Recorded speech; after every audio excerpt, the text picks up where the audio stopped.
Subscribing to The Observer on YouTube couldn't be easier, and we're going to show you exactly how to do that. First, navigate to www.youtube.com/theobservernj. Once you get there, all you need to do is hit the subscribe button. Next to the subscribe button, click the down arrow and then all. And that's it. You're subscribed, and now anytime The Observer is live, you will be notified. Hi again, everybody. It's Kevin Canessa coming to you live from the newsroom of The Observer and theobserver.com on this, the 17th day of June and the year 2025. Sure hope you are enjoying your Tuesdays, no matter where it is you are in the country. And as he does each and every week, Tony Mondaro of the Harrison Weather joins me, and here he is from the Harrison Weather Center in Kearny.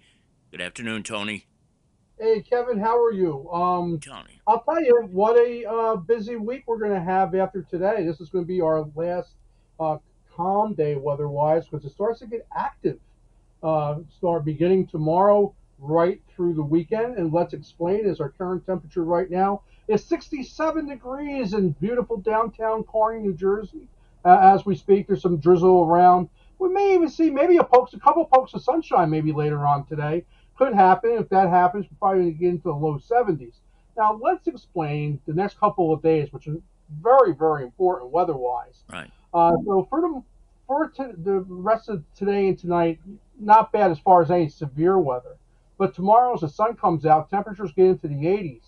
And those, like the Kearny Middle School tomorrow that has a graduation, pay attention to any directions by the Board of Education if they make any planned changes with the venue, only because there is a risk of showers and thunderstorms coming through about the time of graduation with temperatures in the humid 80s. We've been talking to Kearny Board and their operations. They're right on top of it to make any necessary adjustments there. So, keep an ear to your your local weather forecast, and also directions from either the Board of Education or the middle school for any directions tomorrow what they're going to do with graduation. So that's on Wednesday. Now Thursday, there's a graduation in Lyndhurst outdoors. That's a little bit more significant. Temperatures will be in the 90s during the course of the day, hazy, hot, and humid. And then a area of a line of severe thunderstorms going to try to make its way through the area again about the time of the graduation. It could be as early as 4 o'clock in the afternoon until as late as 8 o'clock. That's the window that we're looking at for those thunderstorms to moving through. They could be severe, and I would not be surprised if the National Storms Prediction Center issues either a severe thunderstorm or tornado watch for this severe line. This line's going to have a lot of strong winds, maybe some hail with it. But here's I guess there's the pot of gold at the end of every severe weather event and rainbow, and that's for your big graduations on Friday night. For Kearny and Harrison, don't need Tony Mondaro. I could be running away as we have a beautiful night for those graduations with a sunny start to the evening as it gets clearer at night with temperatures in the upper 70s to low 80s, plenty of sunshine into the darkness with a beautiful night for graduation. No weather issues whatsoever. Saturday for the celebrations, no problem at all. Again, temperatures in the low 80s, low humidity. Then the extreme heat comes in on Sunday into next week with sunny, hazy, hot, and humid on healthy air quality and high temperatures in the 90s with heat indices over 100 degrees. So for those who are fragile to the heat, the elderly, pets, remember, folks, when you're walking those dogs out in the extreme heat, their paw pads can get burnt because sometimes when you have temperatures in the 90s, ambient air temperatures, those pavement and sidewalk temperatures could easily be over 120 degrees. So, Kevin, plenty for us to watch at the Weather Center over the next several days. It's going to be a busy time. Yeah, I hope you don't mind me doing this too, but every year in the summertime when we get around this time and it gets really, really hot and humid, you often offer tips for people about hydration and things like that. I hope I'm not putting you on the spot, but could you talk about that a little bit, how it's important to remain hydrated in those hot days, even though it may seem very elementary to us, it may not be to everyone. For those who are elderly that need to have air conditioning when it's super hot, check with the local and county officials to see where the cooling centers are going to be. They will need them, especially starting late in the weekend and early next week into the midweek period. Also, have a plan to stay hydrated, plenty of water, plenty of under the shade. If you have to do any type of outdoor activity, if you're a runner and you jog and stuff like that, do that either late in the evening when it cools down or early in the morning before the heat of the day comes. But not only the heat of the day, but it's going to become very humid as well. This is weather that Tony Mondaro, this is not Tony Mondaro time of the year. As I once said, I don't like any temperature above 90 degrees. It actually is not good for me and the weather center. But the air conditioner, as you can see, is in the back in the window, so we are safe somewhat. But still, even gets warm even with that air conditioner as that sun beats down because Sure. our weather office faces to the west. How many BTUs is that air conditioner right there behind you? I'm not sure. Uh, I think it's 25, 30,000. Good, good. It's a big one. Yeah. Yeah, yeah. Okay, so you, but still, you say even with the sunlight, Yeah. sometimes it's still warm in there. But You know, plus, you got a it's lot of electricity running here a too. lot of So electricity. Yeah, we're seeing 32 monitors here. There's monitors all around the weather office here. We watch it from every angle, and ever since the advent of Roku TV, we're actually able to monitor a lot of cameras live through YouTube, which is really cool. that's great. If you're just joining us, Tony Mondaro, the Harrison Weather Center is here. So, Tony, it looks to me like the real concern will be for Thursday. A lot of these schools have contingency plans, though, right? They move them inside if they have to, but it's a shame when you can't have the outdoor graduations because that adds such a special element to the graduations. It does, but we want to keep everyone safe. That's everyone from the kids to the students, the kids out there, also the parents, the grandparents, people, friends, and family. We want to keep everybody safe out there. And if they have to move the graduation, so be it. But it's better than having a death or an injury due to a severe storm moving through. Kevin, we can sit here all afternoon and go through sporting events, parades, et cetera, where people are not weather aware. Severe weather comes through and there's chaos, and we want to try to avoid that. Yeah. Do you feel a certain amount of pressure, like when these big weather event days come up, like to make sure you're getting it right? I mean, you always do. I mean, that's the bottom line. You always do get it right. But is there a little bit of added pressure when you're getting phone calls from Mark Brusino or other schools? Like, what? Tell us what that's like when you get those calls. Well, this is what happens. I more or less will institute the call from here. We've been watching this since last Saturday. Last Saturday we've been watching it, and then Sunday we want to see if there's a trend, and we see the trend, and you can see it all coming together in some of the long range maps, and that is what we're watching for. We're looking for a trend. Then we're going to say, hey, look, the information that we're given, Mark, or we're given the Harris and Lyndhurst Board of Educations and other area boards of educations is to try to keep everybody safe. Now imagine if we sat at that information a day before or hours before and say, hey, yeah, we were watching some thunderstorms coming for days, but we're going to give it to you the last minute. They can't have any contingency plans, even though Washington Middle School has their graduation in Harrison on Thursday night. Our concern are the parents coming in and the parents and students going out so they don't get caught in that weather. And we've been talking to the Harrison Board of Education and their operations about that too to make sure everybody's safe. Also, Kev, you have to look, we were talking to Mark, is about setup. We said, Mark, you don't want to set anything up on that Kearny High School field on Thursday because if we do get one of these storms that have very intense winds, Oh you're going God. to find chairs on Schuyler Avenue on Friday morning. Yeah. Below those chairs right out of the stadium.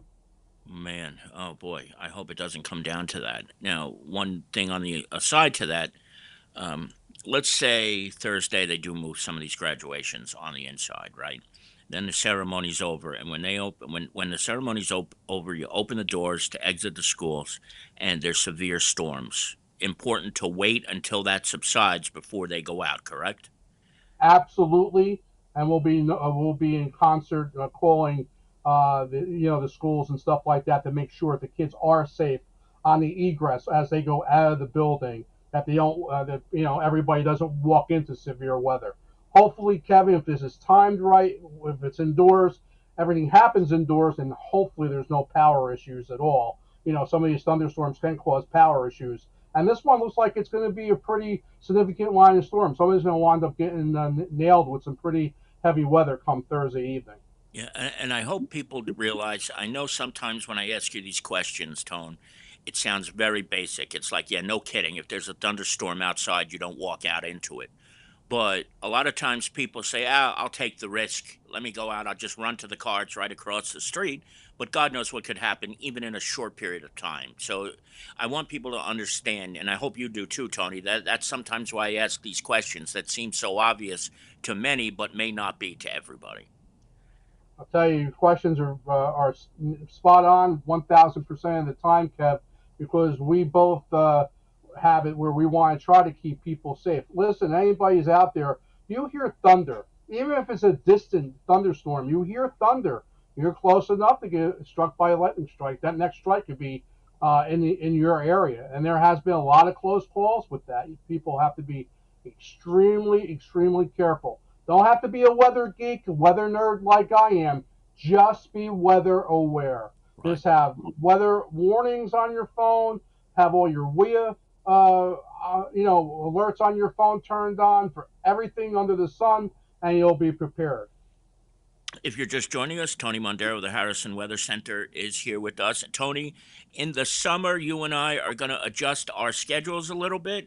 You want to explain that to everybody so they're aware that we won't always be together on Tuesdays in the summer.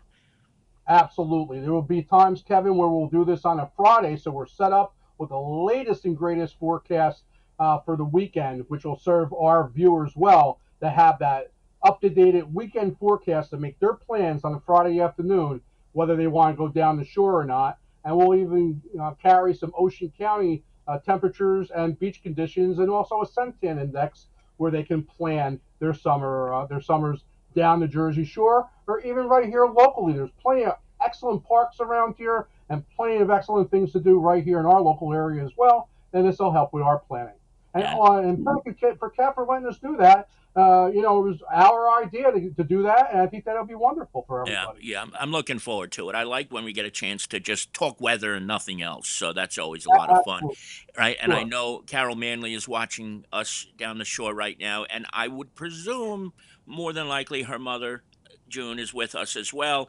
They will appreciate it very much too, since they're down the shore most of the time, and a lot of our watchers or our viewers do go down the shore quite a bit. So looking forward to being able to talk to you about all that stuff on Fridays when we get to it. Now, not a good weekend for the Mets or the Yankees for that matter, but boy, did the Mets look pathetic against the Tampa Bay Rays over the weekend, getting swept by the Rays. The Yankees got swept by the Red Sox. What the hell happened this weekend?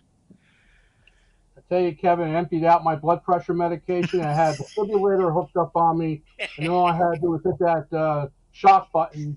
It was this disgusting weekend of baseball for both teams. Hopefully, we do not see a repeat of that in the coming weeks, in the coming months. But you have to hand it to Tampa Bay. They knew how to play small ball. They do, and the Red Sox too. You know, the Red Sox really gained a lot of ground. They gained 3 games in the standings. I know not everybody here, like Lisa, like the Red Sox, but for me, the Red Sox have always been team number 2. So, quite a weekend of baseball. What's going on this weekend for Tony? I know it's only Tuesday, but do you have anything big going on? And will you make a return to the one and only White Castle this weekend? I had to ask. Kevin, we got to do a remote from the White Castle there We do, in Hasburg Heights one day. That would right? be awesome. Margaret will love it. Yeah, yeah, Margaret and Linda over there. Yeah, or Liz or Elizabeth. I'm sorry there, but I'll tell you, it's going to be. We have a few days of really tedious forecasts, and watching for everybody's safety. And I think over the weekend, hopefully it dries enough where maybe on Saturday afternoon I can mow the grass a little bit because it's starting to get higher. And a little garden tip for everybody too. You're going to see your grass is going to start to maybe get discolored a little bit, and that's due to the moisture that we've had and the humidity. A little disease X will from Scott's will take care of that. Now Scott's doesn't pay me to say that, but to try to keep those lawns green, and also maybe set your decks up now that it's getting hot outside. Another inch to try to let the grass won't burn. Don't scalp the grass during the summer months. And that's the Tony Green Thumb garden tip for the day, brought to you by the Observer newspapers. Well done, my friend. As it is each and every week, I always enjoy this segment more than anything else that I do. And I can't thank you enough for doing it this week and next week. And we will see you 1 week from today, probably. Absolutely, Kevin. And those that have interest with those graduations in the next few days, tune into our Facebook page, Harrison Weather One, and we'll have the latest there. And please be careful out there, everybody. And Kevin, you too, watch the heat there. And we'll see you next week. And it was our pleasure joining you today. My brother, I will talk to you soon and thank you again. Talk to you later, Tone. There he is, the one and only Tony Mondaro. I'll tell you what, very important right now with these graduations that are coming up that people are really tuned in to what Tony said today because we don't want to see anybody getting hurt. We really don't. And it's the last thing anybody needs. So it's a shame that more than likely on Thursday, those graduations will have to be moved into the inside of the schools. But let's keep everybody safe and sound on graduation day. Now, Michelle and Lisa are two of my favorite people on this planet. But the biggest problem that we have is that they were born on consecutive days, not in the same year, but Michelle was born on June 16th, and Lisa was born on June 17th, which of course is today. And so every year when their birthdays come around, they both kind of get cheated a little bit, just the way somebody would get cheated if they had a birthday on the 25th of December. I always feel bad for Christmas babies like Steve Dill was, and so many other people that you'll come across in their lifetime. They were born on December 25th. But that doesn't mean that we can't take time to recognize the two of them. Michelle's birthday was yesterday, and we wish her all the best on her special day, which was yesterday. And of course, our Lisa, who is enjoying her birthday today. There's a lot going on in this world, and getting a chance to enjoy birthdays, I guess, as you get older, is not the same as it used to be when we were kids and things of that nature. But there she is. She is the reason why, after all these years, 138 years, the Observer newspaper is. And if you look around this neck of the woods, you know that in February, the Jersey Journal shut its doors forever.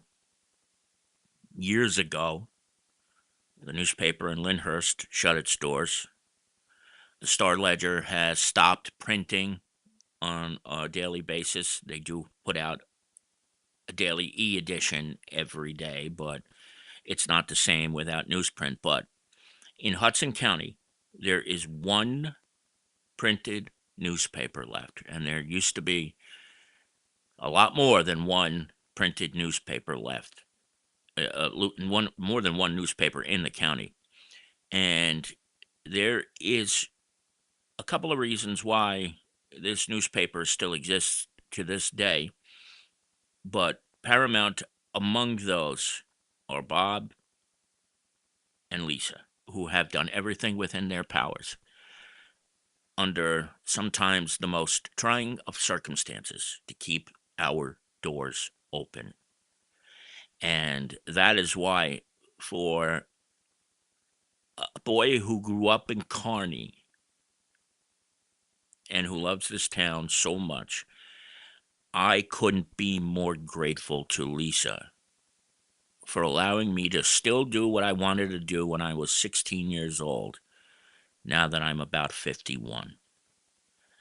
And that's why saying happy birthday to her on this day is almost insignificant, because it doesn't encapsulate what she has done for us and to keep this newspaper going 138 years after it opened its doors on May 14th, 1887.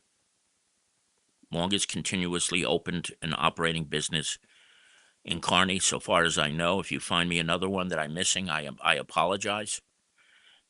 And all the credit goes to her. When she first took over in 2002, people said she would not make it. They accused her of being inexperienced, and they would say she's never going to keep this place afloat. And now here we are 23 years later. Lisa and Bob are still at the paper, and this place is still going all these years later, while so many others have closed down. So to say happy birthday to Lisa is important, but it doesn't really grasp the importance of what she means to all of us on the staff here, and really as an extension, the community at large, that there is still an active newspaper in the town of Kearny and in the towns that we cover, the 6 other towns that we cover. And, a lot of times when newspapers close, people always say we didn't know what we had until we lost it, but we are still here. And we thank Lisa and wish her a beautiful, beautiful, beautiful happy birthday on this, her very special day on June the 17th. And the same, of course, for our Michelle as well. So I got that. I'm sorry I had to wait a little while, but I wanted to make sure I had a chance to talk to Tony and get that out of the way. And now we'll get to some of the things that have been going on in the last couple of days. Denise Ficeto is here on the right hand side of your screen, and she's standing with Mary Beth Kennedy last night in Hedges Hall at St. Stephen's Church. Denise was named the Girl Scouts Woman of the Year by the Kearny chapter of the Girl Scouts, troop number 2771. And when you think about Denise, if you don't know her, you should get to know her, but most people do know who she is. She's, of course, the wife of Jerry Ficeto, the 4th Ward councilman here in Kearny. When you think about what this woman has done in the background on so many occasions, whether it's donating food, whether it's donating clothing, whether it is donating money, whether it is supplying gifts for tricky trays, I could probably stand here and give you a list of about 1,000 things that Denise has done to contribute to the betterment of the Girl Scouts and to the town of Kearny. But simply put, this choice of Denise to be the Woman of the Year for the Girl Scouts was as good a choice as one could make. I am proud to call her a dear friend. I love her very much, and I want to thank her for all she does for the community. And I also have to thank Mary Beth as well for having the foresight to choose such an important person to be this year's Woman of the Year for the Girl Scouts. Denise, we love you very, very much. Now, this is something that happened last week, and it was the 34th annual Senior Citizens Picnic in the town of Kearny. And I want to show you a couple of images from that. This was a week ago, tomorrow. This is Mayor Carol Jean Doyle with Mr. Theodoropoulos, the father of the councilman's status in the 4th Ward. And this is a group of DPW employees from the town of Kearny who spent a lot of time setting up the tables, the chairs, the food, everything, you name it. That's my buddy Jim Newbig right there, dead center in that neon green or yellow with the orange sleeves right there. The DPW is one of the most understated and unsung group of heroes in my mind in this town, because they do such incredible work, and it seems like they are never finished when they are doing their work. That's the mayor with some of the seniors from the day. Now, I got to tell you a quick story about the guy who is the second from the left. That's Mike Legal. And Mike runs New Way Concessionaires in Kearny over on Bergen Avenue. And I was sitting there talking to Mike. Just met him for the first time at the picnic on Wednesday. And I said, I heard his accent, and I knew it was a Jersey City accent, so I said, "You gotta be from Jersey City, right, Mike?" And he said, "Yes, I am. I grew up in Jersey City in the Heights, and that just so happens to be where I grew up as well." So he says, what street did you grow up on?" I said, "Oh, I was on Ogden Avenue." And he said, "Oh, you gotta be kidding. So did I. I grew up on Ogden Avenue. And in fact, when I was younger, I lived at 177 Ogden Avenue." Well, don't you know, when my mother was born, she lived at 177 Ogden Avenue at a different time, of course, not the same time as Mike. But when you hear stuff like that, the odds of knowing somebody who lived in the same house as mom was just blew me away. And let me tell you something. This man has done so much for this town that goes under noticed. It's not even funny.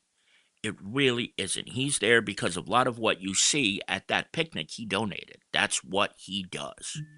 And so often he's not looking for recognition, he's not looking for praise, but he does it anyway. And I just thought it was so cool to get a chance to meet him, and the fact that my mom and he lived in the exact same house, years apart, albeit in Jersey City. Also, there is Councilwoman Mary Treen DeCastro. That's the mayor, of course. That's Mike's, I think, niece, and Audra, of course. She is a bartender at the American Legion, and she also works for New Way as well. There are members of the Kearny Police Department, along with Chief Scott McPhee, who are down there, and Deputy Chief Paul Borshevsky is also in there. I'm trying to see here that, okay, that's Rick Poplawski, along with the chief, the mayor.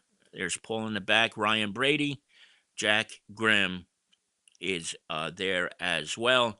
And that's Jordan Miranda, who is also on the community policing unit. So it was good to see all of them. Now, I'm going to tell you another story about the person on the left hand side of this picture. You see, that is Commissioner Jerry Walker from Hudson County. And Jerry will more than likely become our new assembly representative. Jerry is there along with Mary Trine DeCastro, Maria Figueredo, who is a longtime family friend, the mayor, and Councilman George Zapata. But on the left is Gloria Walker. Gloria Walker is Jerry's sister. And back in 1998 through 2000, Gloria was my student at St. Anthony High School. She came to the picnic. I have not seen her since June of 2000, and it was like I didn't miss a beat getting to see her. And I had a "this is your life" moment at that picnic because of what I went through with Mike Legal, and then, of course, here, right here, with Gloria Walker, who is Jerry's sister. So it was a really emotional day. And I don't want to make this about me, but I have stories I like to share. So there it is, right there. And then finally, these two here in that are flanking Mayor Doyle. That is Joanne Caratora and Councilman Status Theodoropoulos. Without these two, this picnic does not happen. Carol Jean ran the picnic for the first 32 years. For the last 2 years, Joanne has continued to do so, and Status Theodoropoulos has taken it over. Last year, it was on the grounds of the VFW. This year, back to the Doyle Pavilion. And let me tell you something. I don't think I would ever want the pressure that Status and Joanne are under in pulling this together. But every year in the last 2 years, they have pulled it together, and it has been a tremendous, tremendous event. It really has. And the seniors absolutely love it. A lot of them walk away with prizes. It's just a great day if you've never been. In 5 years, I'm going to be eligible to attend it as an attendee. That scares the crap out of me, if I have to say so. But I really want to take this moment to congratulate Councilman Theodoropoulos and Joanne Caratora for their incredible, incredible dedication and for being able to pull this off 2 years in a row. That is certainly not an easy task. They did a great job pulling it all together. Now, on to a little bit more disturbing news. I think when you read this week's paper, you will see that there was a carjacking in Kearny that made its way into North Arlington, and where The person who actually jacked the car was shot by a police officer.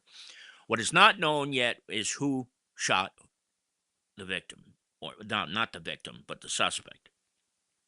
But what we know is that this guy called for a lift in Bloomfield and was heading to Jersey City. And then when he got to Kearny, he could be heard by the Lyft driver doing what he thought was loading bullets into the magazine. And lo and behold, as he's driving along in Kearny, the guy takes out his gun and shoots at somebody and hits the interior of the driver's side of the vehicle that was ultimately struck. And so the Lyft driver pulls over. The guy who had the gun gets out of the car. The driver gets out of the car and gets the hell away from there. And the person with the gun gets into the car, ultimately heading to Portage Avenue in North Arlington. When he gets to Portage Avenue, there is a standoff with police, and he winds up getting shot. He was taken to the hospital with his gunshot wounds and has since been released, is now in custody at the Hudson County Jail, where I do not expect he will be sprung at any time soon. Thanks be to God. He has been charged with carjacking, attempted murder in the first degree, unlawful possession of a weapon, and possession of a weapon for unlawful purposes by the Kearny Police Department. Expect more charges will be filed by the Bergen County Prosecutor's Office at some point. That has not happened yet, but the 4 charges that the Kearny Police Department have levied are very, very serious right from the get-go, and do expect there will be more in the coming days by the Bergen County Prosecutor's Office. There was a lot of misinformation out because there's always like a rush to get the information out there first. The Hudson County Prosecutor's Office and the Hudson County SWAT team was not involved in this incident at all. In fact, what my understanding is that the Bergen County SWAT team was involved in this. And as Donna Padavano says, great job by the KPD. She is absolutely right. This was and I think we have to throw that into North Arlington as well. I don't know North Arlington's involvement yet fully, because this did wind up in North Arlington, but I'm sure they will have had something to do with all of this coming to a conclusion. And the only person who unfortunately was shot was the suspect himself for shooting at police and getting involved in a standoff. Now, just to conclude today, Project Graduation is Friday. You can still buy 50/50 tickets for this. It's all in this week's edition of The Observer, but if you would like to buy a raffle ticket, they're $5 a piece. Pause the video right now. Use your camera on your phone. Use one of these QR codes, and you can buy the tickets that way. And Ann Rodriguez wants me to remind you, she's, of course, the chairwoman of Project Graduation, that there is still a need for more volunteers. If you don't have anything to do Friday night, overnight, please consider volunteering. Ann's number is in this week's edition of The Observer, which should be circulating right now. Or if you don't get a printed copy, you can get it from the e-newspaper at www.theobserver.com. Let's make sure that this is a very special night for the graduates come Friday night. And believe it or not, that is it. I want to thank Tony Mondaro for joining me today, as he does each and every Tuesday. That'll, of course, be on Fridays for a good chunk of the summer, but we're still grateful for Tony no matter what. I want to thank each and every one of you in the chat room, and those of you who have remained silent, for being here with us today. Again, a very, very happy birthday today to Lisa, and yesterday to Michelle. And we will be back 1 week from today, barring any other breaking news. So from the newsroom, the home newsroom, Kevin Canessa signing off for now, and we hope to see you back here again very, very soon. Enjoy the rest of your Tuesday. Stay nice and cool in the coming days, and we'll talk to you then. Bye-bye.